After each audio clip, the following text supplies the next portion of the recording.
ନମସ୍କାର ଦର୍ଶକ ବନ୍ଧୁ, ସ୍ୱାଗତ କରୁଛି ଆମର ଏହି ସ୍ପେଶାଲ ଭିଡ଼ିଓ। ଆଜି ଆମେ ଆଲୋଚନା କରିବା 7 ଜୁନ 2026 ରବିବାରର ଦୈନିକ ରାଶିଫଳ ବିଷୟରେ। ଆଜିର ଦିନଟି ସାଧାରଣ ଦିନ ନୁହେଁ।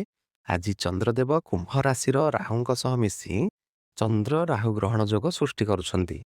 ଗ୍ରହମାନଙ୍କର ଏହି ମହାସଂଯୋଗ ଆପଣଙ୍କ ଜୀବନ କ୍ୟାରିୟର, ଆର୍ଥିକ ସ୍ଥିତି ଏବଂ ସ୍ୱାସ୍ଥ୍ୟ ଉପରେ କି ପ୍ରଭାବ ପକାଇବ ଆସନ୍ତୁ ସୂକ୍ଷ୍ମ ଭାବେ ଜାଣିବା। ମେଷ ରାଶି। କର୍ମକ୍ଷେତ୍ରରେ ଆପଣଙ୍କର ପ୍ରତିପତ୍ତି ବୃଦ୍ଧି ପାଇବ। ମଙ୍ଗଳଙ୍କ ଶୁଭ ପ୍ରଭାବ ଯୋଗୁଁ ଅଟକି ରହିଥିବା କାର୍ଯ୍ୟ ଗତିଶୀଳ ହେବ ଏବଂ ନୂତନ ଦାୟିତ୍ୱ ମିଳିପାରେ। ଆର୍ଥିକ ଦୃଷ୍ଟିରୁ ଲାଭବାନ ହେବେ, ମାତ୍ର ଅନାବଶ୍ୟକ ବିଳାସ ବ୍ୟସନର ବ୍ୟୟ ବଢ଼ିପାରେ। ପରିବାରରେ ସୁଖ ଶାନ୍ତି ରହିବ, କିନ୍ତୁ ପ୍ରେମ ସମ୍ପର୍କରେ ସାମାନ୍ୟ ଅଭିମାନ କାରଣରୁ ମନୋମାଳିନ୍ୟ ହୋଇପାରେ। ଶୁଭ ରଙ୍ଗ କେରୁଆ ଓ ଦିଗ ପୂର୍ବ ଦିଗ। ପ୍ରତିକାର ସୂର୍ଯ୍ୟଦେବଙ୍କୁ ଜଳ ଚଢ଼ାନ୍ତୁ ଏବଂ ଓମ୍ ଗୃହଣୀ ସୂର୍ଯ୍ୟାୟ ନମଃ ମନ୍ତ୍ର ଜପ କରନ୍ତୁ। ବୃଷ ରାଶି। ଦଶମ ଭାବରେ ଚନ୍ଦ୍ର ରାହୁଙ୍କ ସ୍ଥିତି ହେତୁ କାର୍ଯ୍ୟକ୍ଷେତ୍ରରେ କାମର ଚାପ ବହୁତ ଅଧିକ ରହିବ। ବ୍ୟବସାୟରେ କୌଣସି ବଡ଼ ନିଷ୍ପତ୍ତି ନେବା ପୂର୍ବରୁ ଅଭିଜ୍ଞ ବ୍ୟକ୍ତିଙ୍କ ପରାମର୍ଶ ନିଅନ୍ତୁ। କାହା ଉପରେ ଆଖି ବୁଜି ଭରସା କରନ୍ତୁ ନାହିଁ। ପରିବାରର ବୟସ୍କ ବ୍ୟକ୍ତିଙ୍କ ସହଯୋଗ ଆପଣଙ୍କୁ ସଙ୍କଟରୁ ରକ୍ଷା କରିବ। ମାନସିକ ସ୍ତରରେ କୌଣସି ଅଜ୍ଞାତ ଭୟ ରହିପାରେ। ଶୁଭ ରଙ୍ଗ ଧଳା ଓ ଦିଗ ଦକ୍ଷିଣ ଦିଗ। ପ୍ରତିକାର ମା ଦୁର୍ଗାଙ୍କ ଚାଳିଶା ପାଠ କରନ୍ତୁ। ମିଥୁନ ରାଶି। ଆଜି ଆପଣଙ୍କ ପାଇଁ ଭଦ୍ର ରାଜଯୋଗର ପ୍ରଭାବ ରହିବ। ଶିକ୍ଷା, ଗବେଷଣା ଏବଂ ବୈଷୟିକ କ୍ଷେତ୍ରରେ ଥିବା ବ୍ୟକ୍ତିମାନେ ବଡ଼ ସଫଳତା ପାଇବେ। ଆର୍ଥିକ ସ୍ଥିତିରେ ସୁଧାର ଆସିବ ଏବଂ ନୂତନ ପୁଞ୍ଜି ନିବେଶ ପାଇଁ ଯୋଜନା କରିପାରିବେ। ପରିବାର ଓ ପ୍ରେମ ଜୀବନରେ ମଧୁରତା ବଜାୟ ରହିବ। ମନ ପ୍ରଫୁଲ୍ଲିତ ରହିବ। ଶୁଭ ରଙ୍ଗ ସବୁଜ ଓ ଦିଗ ପଶ୍ଚିମ ଦିଗ। ପ୍ରତିକାର ଗାଈକୁ ସବୁଜ ପନିପରିବା କିମ୍ବା ଘାସ ଖାଇବାକୁ ଦିଅନ୍ତୁ। କର୍କଟ ରାଶି। ଆଜି ଆପଣଙ୍କୁ ବିଶେଷ ସାବଧାନ ରହିବାକୁ ପଡ଼ିବ। ଅଷ୍ଟମ ଭାବରେ ଚନ୍ଦ୍ର ଗୋଚର କରୁଥିବାରୁ କର୍ମକ୍ଷେତ୍ରରେ ଗୁପ୍ତ ଶତ୍ରୁମାନେ ସକ୍ରିୟ ହୋଇ ଆପଣଙ୍କ କାମ ବିଗାଡ଼ିବାକୁ ଚେଷ୍ଟା କରିବେ। ଆର୍ଥିକ କାରବାରରେ ସତର୍କ ରୁହନ୍ତୁ। ଧନହାନିର ଯୋଗ ଅଛି। ପରିବାରରେ ପୁରୁଣା ବିବାଦ ଦେଖାଦେଇପାରେ। ସ୍ୱାସ୍ଥ୍ୟ ପ୍ରତି ଅବହେଳା କରନ୍ତୁ ନାହିଁ। ଶୁଭ ରଙ୍ଗ କ୍ଷୀର ଭଳି ଧଳା ଓ ଦିଗ ଉତ୍ତର ଦିଗ। ପ୍ରତିକାର ଶିବଲିଙ୍ଗରେ କଞ୍ଚା କ୍ଷୀର ମିଶ୍ରିତ ଜଳ ଅର୍ପଣ କରନ୍ତୁ। ସିଂହ ରାଶି। ସପ୍ତମ ଭାବରେ ଗ୍ରହଣ ଯୋଗ ସୃଷ୍ଟି ହେଉଥିବାରୁ ବ୍ୟବସାୟରେ କୌଣସି ନୂତନ ଚୁକ୍ତିପତ୍ର କିମ୍ବା ପାର୍ଟନରସିପ୍ କରନ୍ତୁ ନାହିଁ। ଚାକିରି କ୍ଷେତ୍ରରେ ସ୍ଥିତି ସାଧାରଣ ରହିବ, କିନ୍ତୁ ଅଧିକ ପରିଶ୍ରମ କରିବାକୁ ହେବ। ଦାମ୍ପତ୍ୟ ଜୀବନରେ ସାମାନ୍ୟ ବୈଚାରିକ ମତଭେଦ କିମ୍ବା ତିକ୍ତତା ପ୍ରକାଶ ପାଇପାରେ। କଥାବାର୍ତ୍ତା ସମୟରେ ଧୈର୍ଯ୍ୟ ରଖନ୍ତୁ। ଶୁଭ ରଙ୍ଗ ନାଲି ଓ ଦିଗ ପୂର୍ବ ଦିଗ। ପ୍ରତିକାର ଭଗବାନ ସୂର୍ଯ୍ୟଙ୍କ ଗାୟତ୍ରୀ ମନ୍ତ୍ର ଜପ କରନ୍ତୁ। କନ୍ୟା ରାଶି।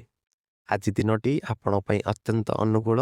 ଷଷ୍ଠ ଭାବରେ ଗ୍ରହମାନଙ୍କ ସ୍ଥିତି ଯୋଗୁଁ ଆପଣ ଶତ୍ରୁମାନଙ୍କ ଉପରେ ବିଜୟ ହାସଲ କରିବେ। କୋର୍ଟ କଚେରୀ ମାମଲାରେ ନିଷ୍ପତ୍ତି ଆପଣଙ୍କ ସପକ୍ଷରେ ଯାଇପାରେ। ଆର୍ଥିକ ସ୍ଥିତି ମଜବୁତ ହେବ। ପରିବାରରେ ଆନନ୍ଦର ବାତାବରଣ ରହିବ ଏବଂ ସନ୍ତାନମାନଙ୍କ ସଫଳତାରେ ଗର୍ବ ଅନୁଭବ କରିବେ। ଶୁଭ ରଙ୍ଗ ସବୁଜ ଓ ଦିଗ ଦକ୍ଷିଣ ଦିଗ।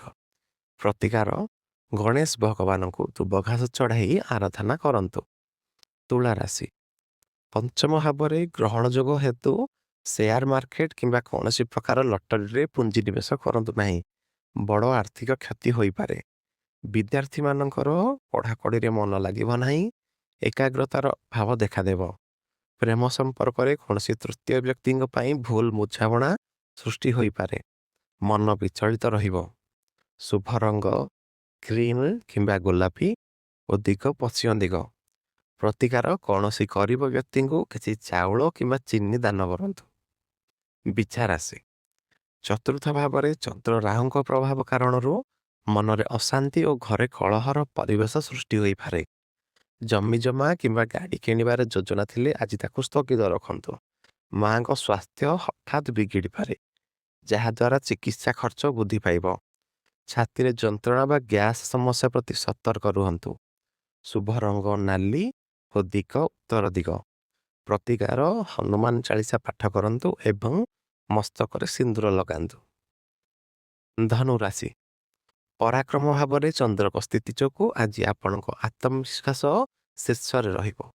କ୍ୟାରିୟର କ୍ଷେତ୍ରରେ ଆପଣ ପରିଶ୍ରମର ଉଚିତ ଫଳ ମିଳିବ ଏବଂ ବ୍ୟବସାୟିକ ଯାତ୍ରା ଅତ୍ୟନ୍ତ ଲାଭପ୍ରଦ ସାବ୍ୟସ୍ତ ହେବ। ସାଙ୍ଗସାଥି ଏବଂ ଛୋଟ ଭାଇ ଭଉଣୀଙ୍କ ସହଯୋଗ ମିଳିବ। ଶାରୀରିକ ଏବଂ ମାନସିକ ସ୍ତରରେ ଆପଣ ସମ୍ପୂର୍ଣ୍ଣ ସୁସ୍ଥ ଓ ଫୁର୍ତ୍ତି ଅନୁଭବ କରିବେ। ଶୁଭ ରଙ୍ଗ ହଳଦିଆ ଓ ଦିଗ ପୂର୍ବ ଦିଗ। ପ୍ରତିକାର, କପାଳରେ ହଳଦୀ କିମ୍ବା କେଶର ତିଳକ ଲଗାନ୍ତୁ। ମକର ରାଶି, ଦ୍ୱିତୀୟ ଭାବରେ ଗ୍ରହଣ ଯୋଗ ସୃଷ୍ଟି ହେଉଥିବାରୁ ଆଜି ଆପଣଙ୍କ ବାଣୀରେ କଟୁତା ଆସିପାରେ, ଯାହାଦ୍ୱାରା ପାରିବାରିକ ସମ୍ପର୍କ ଖରାପ ହେବାର ଆଶଙ୍କା ଅଛି। ଆର୍ଥିକ ଦୃଷ୍ଟିରୁ ଦିନଟି ପ୍ରତିକୂଳ। କାହାକୁ ଋଣ ଦିଅନ୍ତୁ ନାହିଁ କିମ୍ବା ନିଜେ ଋଣ ନିଅନ୍ତୁ ନାହିଁ। କଠିନ ପରିଶ୍ରମ ପରେ ହିଁ କାର୍ଯ୍ୟ ସଫଳ ହେବ। ଆଖି କିମ୍ବା ଦାନ୍ତଜନିତ ସମସ୍ୟା ଦେଖାଦେଇପାରେ। ଶୁଭ ରଙ୍ଗ ଗାଢ଼ ନୀଳ ଓ ଦିଗ ଦକ୍ଷିଣ ଦିଗ। ପ୍ରତିକାର, ଓମ୍ ସମ୍ ସବିଶ୍ୱରାୟ ନମଃ ମନ୍ତ୍ର 108 ଥର ଜପ କରନ୍ତୁ। କୁମ୍ଭ ରାଶି, ଆପଣଙ୍କ ନିଜ ରାଶିରେ ହିଁ ଚନ୍ଦ୍ର ରାହୁଙ୍କର ଯୁତି ହେଉଛି। ଏହାଦ୍ୱାରା ଆପଣଙ୍କ ମନରେ ଏକ ସମୟରେ ଅନେକ ଚିନ୍ତା ଆସିବ, ଯାହାଫଳରେ ଆପଣ ଉଚିତ ନିଷ୍ପତ୍ତି ନେବାରେ ଅସମର୍ଥ ହେବେ। କ୍ୟାରିୟର ଓ ବ୍ୟବସାୟରେ କୌଣସି ବଡ଼ ପରିବର୍ତ୍ତନ ଆଜି କରନ୍ତୁ ନାହିଁ। ଜୀବନସାଥୀଙ୍କ ସହ ଜିଦ୍ କାରଣରୁ ବିବାଦ ହୋଇପାରେ। ମସ୍ତକ ପୀଡ଼ା ଏବଂ ଅନିଦ୍ରା ସମସ୍ୟା ଦେଖାଦେଇପାରେ। ଶୁଭ ରଙ୍ଗ ଆକାଶୀ ନୀଳ ଓ ଦିଗ ପଶ୍ଚିମ ଦିଗ। ପ୍ରତିକାର, ଶିବ ମନ୍ଦିର ଯାଇ ମହାମୃତ୍ୟୁଞ୍ଜୟ ମନ୍ତ୍ର ଜପ କରନ୍ତୁ। ମୀନ ରାଶି, ଦ୍ୱାଦଶ ଭାବରେ ଗ୍ରହଣ ଯୋଗ ହେତୁ ଆଜି ଆପଣଙ୍କ ଖର୍ଚ୍ଚ ଅନିୟନ୍ତ୍ରିତ ହୋଇପାରେ। ଆକସ୍ମିକ ଭାବେ ହସ୍ପିଟାଲ କିମ୍ବା ଚିକିତ୍ସା କ୍ଷେତ୍ରରେ ବଡ଼ ବ୍ୟୟ ହେବାର ଯୋଗ ରହିଛି। ଚାକିରି କ୍ଷେତ୍ରରେ କାର୍ଯ୍ୟର ଚାପ ଅଧିକ ରହିବ, ଯାହାଦ୍ୱାରା ଶାରୀରିକ କ୍ଳାନ୍ତି ଅନୁଭବ ହେବ। ଦୂରଯାତ୍ରା ସମୟରେ ନିଜ ସାମଗ୍ରୀ ପ୍ରତି ସତର୍କ ରୁହନ୍ତୁ। ମନ ସାମାନ୍ୟ ଉଦାସ ରହିବ। ଶୁଭ ରଙ୍ଗ ଗେରୁଆ ଓ ଦିଗ ଉତ୍ତର ଦିଗ।